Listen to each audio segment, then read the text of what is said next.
minimal 30% keterwakilan perempuan pada daftar bakal calon legislatif. Namun realitanya, teori feminis memandang hal tersebut sebagai bentuk diskriminasi terhadap kelompok perempuan akibat tidak adanya kesetaraan hak di bawah konstruksi gender yang ada di masyarakat. Perlawanan terhadap tatanan sosial yang memberi label bahwa laki-laki memiliki derajat yang lebih tinggi dibandingkan perempuan.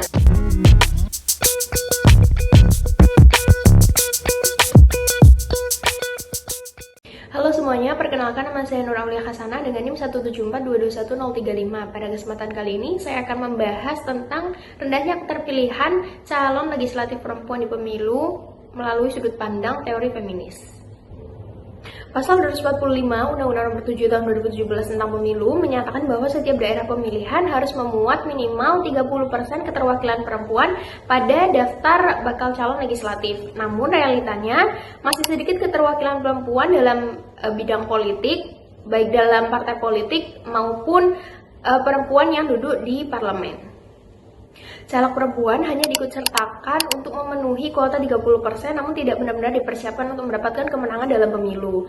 Maka dari itu biasanya caleg perempuan diletakkan pada nomor urut bawah yang semakin memperkecil kemungkinan mereka untuk terpilih.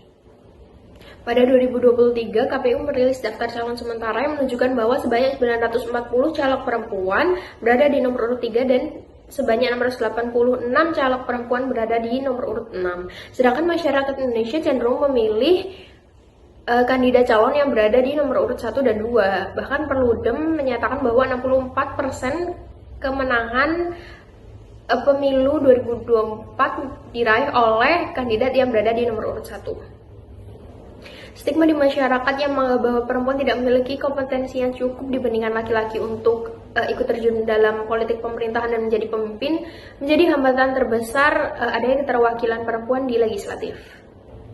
Teori feminis memandang hal tersebut sebagai bentuk diskriminasi terhadap kelompok perempuan akibat tidak adanya kesetaraan hak di bawah konstruksi gender yang ada di masyarakat. Berbagai fenomena yang terus-menerus menempatkan perempuan hanya pada sektor domestik seperti posisi strategis di partai politik dan pemerintahan yang didominasi oleh laki-laki, maupun partai politik yang tidak menyediakan pemberdayaan dan pelatihan bagi kader perempuannya untuk maju sebagai caleg di pemilu merupakan bentuk-bentuk patriarki dan seksisme yang sangat ditentang oleh teori feminis. Teori feminis menganggap patriarki sebagai akar permasalahan dari ketidakadilan yang diterima oleh perempuan di masyarakat.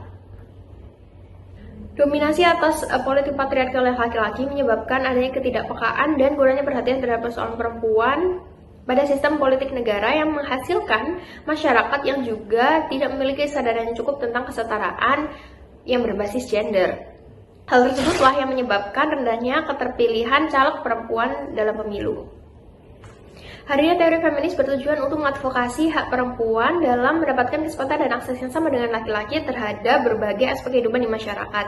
Contohnya adalah dengan meningkatkan representasi perempuan di legislatif melalui partai politik yang secara serius memberikan pelatihan kepada kader perempuannya untuk maju dalam pemilu. Namun di sisi lain, masyarakat juga diberikan sosialisasi untuk meningkatkan kesadaran mereka terhadap adanya potensi dan kompetensi perempuan di bidang politik.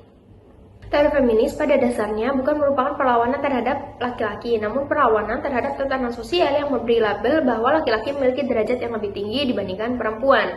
Teori feminis menolak adanya konstruksi sosial yang menempatkan laki-laki sebagai pemegang kekuasaan secara penuh dan memiliki hak untuk melakukan dominasi terhadap perempuan.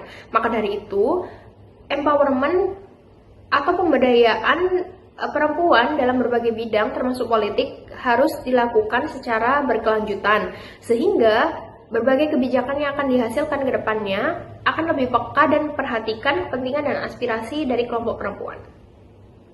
Sekian untuk video kali ini. Terima kasih banyak atas waktu dan perhatiannya. Semoga bisa menambah wawasan dan menjadi bahan diskusi selanjutnya. Terima kasih semuanya.